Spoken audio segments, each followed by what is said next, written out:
Wilma குளோடின் ருடால். வாழ்நாள் முழுக்க இவருக்கு வீல் சேரும் ஊன்றுகோலும் தான் துணைன்னு சொல்லி டாக்டர் சொல்லியிருக்காங்க. அந்த பெண் டாக்டர் சொன்னதை கேட்கல, அவளுடைய மனசு சொன்னதான் கேட்டா. மாற்றுத்திறனாளி என குத்தப்பட்ட இந்த பெண் எப்படி ஒலிம்பிக்ல 3 கோல்டு வாங்குறாங்க அப்படின்றது ஒரு சுவாரஸ்யமான கதை. அமெரிக்கால டென்னசி மாகாணத்துல புனித பெத்தல் ஹோம்ன்ற நகரத்துல ஒரு கருப்பின குடும்பத்துலதான் அந்த வில்மா பிறந்திருக்காங்க. அவருடைய அப்பாவுக்கு பாத்தீங்கன்னா 2 மனைவி, 22 குழந்தைங்க.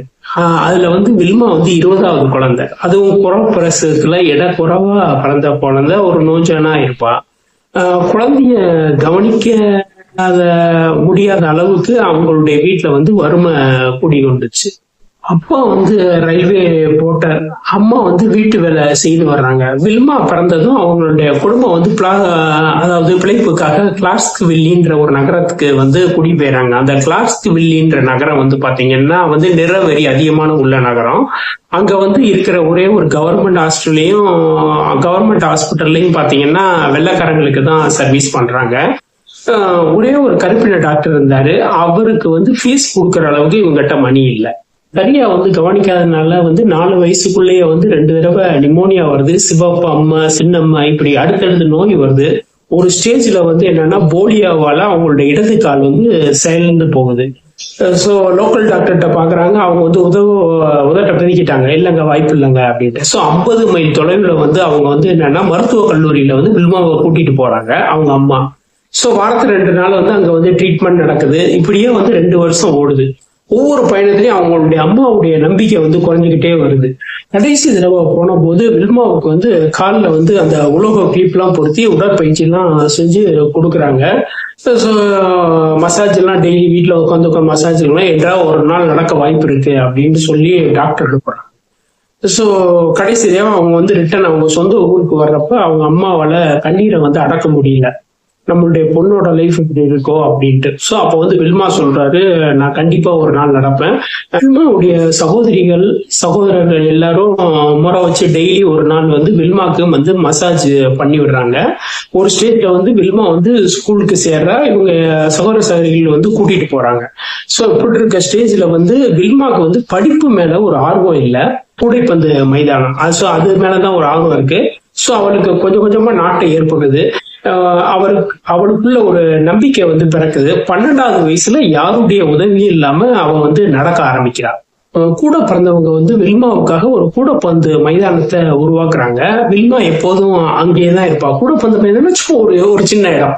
சோ அப்படி அவங்க 4 வில்மா படிச்ச பள்ளிக்கூடத்துல வில்மாவால தேசிய சாம்பியனா அந்த பள்ளி விளங்குது. அது எல்லாத்துக்கும் ஆரம்பிச்சோம். ஒரு என்ன சொல்றது, எட் டெம்பிள்னு சொல்லி ஒரு கோச், அவர் வில்மாவோட ஆட்டத்தை பாக்குறாரு. அவருக்கு பார்த்தோன்னு ரொம்ப ஆச்சரியமா இருக்கு. நீ ஓடுற வேகம் இந்த கூடைப்பந்து மைதானம் போதாது, இதை விட பெரிய ஒரு ஓட்டப்பந்தய வீராங்கனா நீ வருவ, நீ உலகம் போடுற அளவு பெரிய அளவா வருவ அப்படின்ட்டு அவர் சொல்லி என் கூட வா அப்படின்னு கூட்டிட்டு போறாரு. இந்த எட் டெம்பிள்ன்ற கோச் மூலமா தான் வில்மா ஒலிம்பிக்ல பெரிய அளவு கோல்டு மெடல் வாங்குறாங்க. அதாவது எப்பயுமே ஒரு படிக்கட்டு, அதாவது அதுக்கடுத்து எத்தனையோ பயிற்சியாளர் இருந்தாலும் அந்த ஒரு தூண்டுதல், அதாவது உங்களுடைய முயற்சி ஒண்ணு இருக்கு, அதுக்கடுத்து அந்த வர்ற கோச் சொல்ற அந்த நம்பிக்கையான வார்த்தைகள், அதுக்கடுத்து இருக்க ஸ்டெப் இருக்குல்ல, அதுதான் இந்த இவங்களுடைய வில்மாவுடைய லைஃப்ல சில முக்கியமான காலகட்டம். நிமிடத்துல வில்மா ஒரு தடகள வீராங்கனையாக மாறுறா. ஒரே ஆண்டுலயே அதாவது 1956ஆம் ஆண்டு ஒலிம்பிக் போட்டியில 400 மீட்டர் ரிலே ரேஸ்ல அமெரிக்க பெண்கள் டீம்ல பங்கேற்கிறா வில்மா. சோ அப்ப சிறப்பா ஓடுறாங்க. ஆனா அவங்களுக்கு வெண்கல பதக்கம் மட்டும்தான் கிடைக்குது. அடுத்த 4 ஆண்டுகள் முழு முயற்சி பண்ணி வேற எதை பத்தியும் சிந்திக்காம அவங்க பயிற்சின்னே இருக்காங்க.